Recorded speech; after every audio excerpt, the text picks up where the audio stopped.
All right, I'm going to mash this up. We're going to go over some fairy tale stuff, some Super Smash Brothers stuff, and of course, it wouldn't be fun without going over to ResetEra and looking at how they see things. You know, a valued opinion, a place that can get the video game industry to drop to its knees because it really does have that kind of power, which is why I like to go over and highlight some of the stupid things they say, because that website really is kind of a place of degeneracy, and it's sad that they have any kind of power. So we'll go over there, look at some stuff. It'll be a fun multi-topic video. Stay tuned. You're going to want to see all of it. Also, take a moment. Make sure you're still subscribed to the channel. There's something going on right now, and they've been unsubscribing people. So just take a second and double check on that and subscribe if you're new. So let's start things off on a positive note because once again, the Chad, Japanese developer, artist, decides to keep it real. Gust will maintain the integrity of the fairy tale IP by including, you guessed it, fan service. So that's a good thing. This game actually looks really good, shockingly good. I've watched a couple of videos on it. It's really nice that we get some good anime adaptation games. For the longest time, cough, cough, Dragon Ball Z sagas, we got a lot of really, really bad anime games. I really like that we're getting games like Dragon Ball Z Kakarot and stuff like this. So commendable, very nice to see. I assure you, they're quite upset about this because, well, you know, first off, why doesn't she have a shirt on? Why doesn't, in fact, she have some kind of robe on that covers her body completely? We can't have that. Nothing but body shaming when it comes to the Twitter Puritans. All right, so next up, Smash Brothers. So Smash Brothers has announced new DLC characters, notably from SNK fighting games. Now, one of the more popular characters, Mai here, is not coming because Smash is for good kids of many ages. So they're not including the character. You can see why. She's a little bit busty and voluptuous. So they're not bringing her in the game. Now, there's two weird things with the translation here. I'm hearing that they changed the translation to him saying, you know, it's for people of many ages and it was a joke. Whereas in the Japanese version, he explicitly says we didn't include her because of what it would raise the age rating of the game. And they don't want to do that. They have an E for everyone. And raising that would cause problems. I understand why. I get it.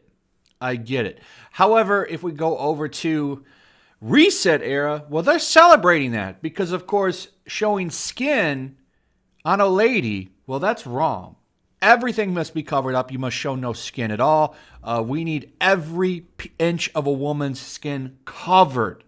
So we head over to ResetEra. What are they saying? Well, in fact, they're kind of celebrating despicable body shaming by Zero. This guy doesn't seem to be hanging out there very long. So we go here. This person says, oh, I don't know her, which isn't true. We go here, nothing of value was lost, and so on and so on. You see here, you go down, and they start talking about why she doesn't need to be in there. Of course, she's got those jiggle mechanics. And you've got this one that says, I mean. Of course, you see a little bit of jiggle in there. So King of Fighters, the SNK game where they're pulling a lot of these characters out of. Pretty good games. Good fighting games. Been a rival with Capcom for a long time.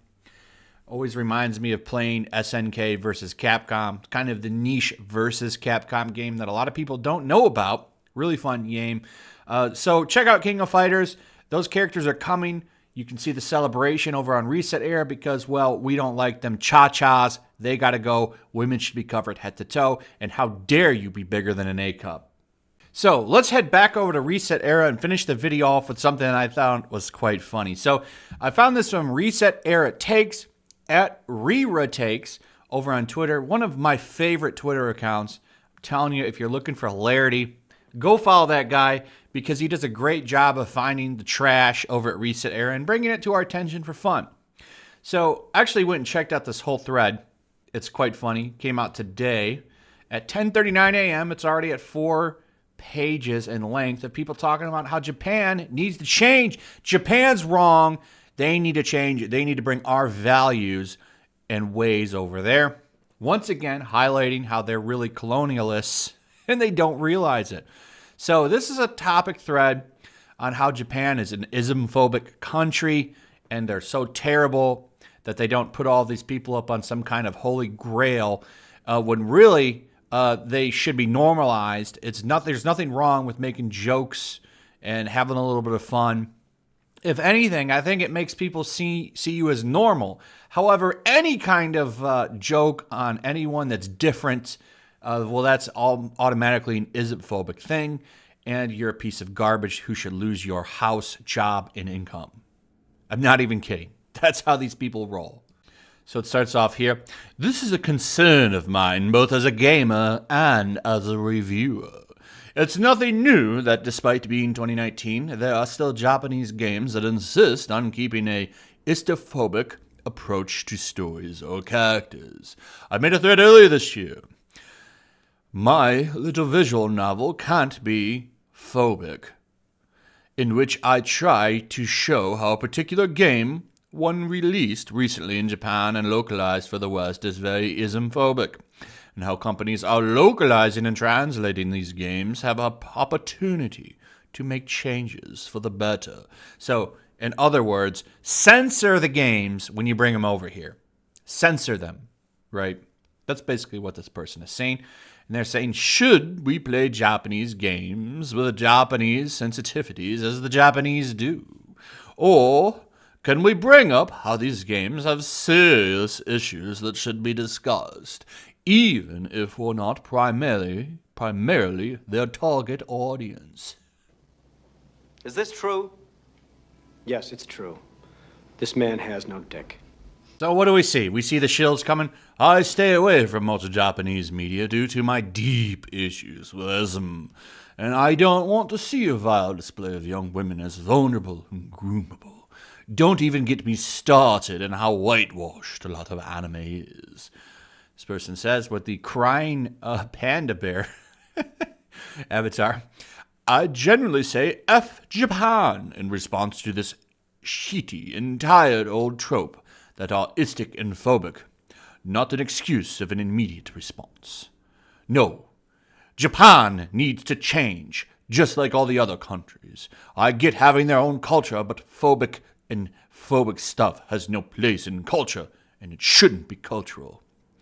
Your culture is not, nor should ever be, an excuse to be a POS. No.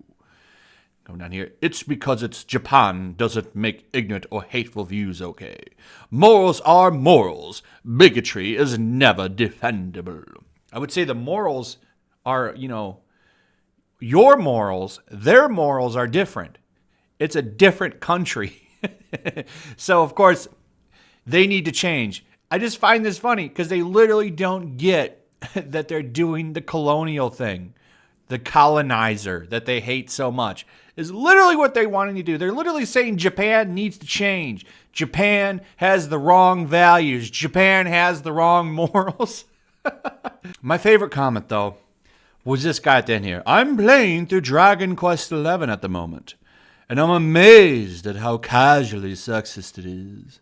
I saw bits of it playing Dragon Quest Builders, but from the sounds of it, the whole series isn't just that bad. The sexism is literally built into the traditions of the series, which apparently is what it sells itself on. Ah, yes, the problematic Dragon Quest series. It's so bad, isn't it? Such a problem, that old crazy old casually ism-phobic Dragon Quest series that sells itself on just totally bagging down on the women gender. This is getting ridiculous. This is why nobody likes you people.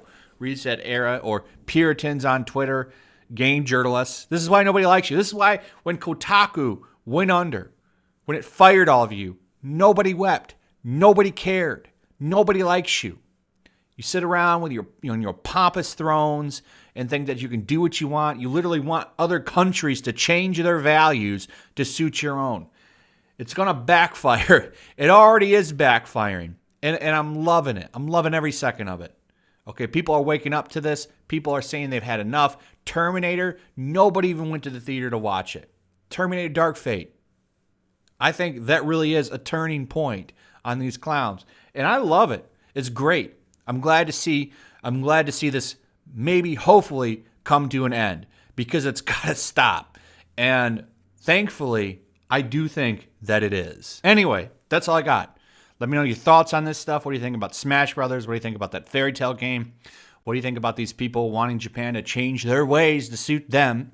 What do you think about them wanting censorship when it gets localized over here? Give me your thoughts.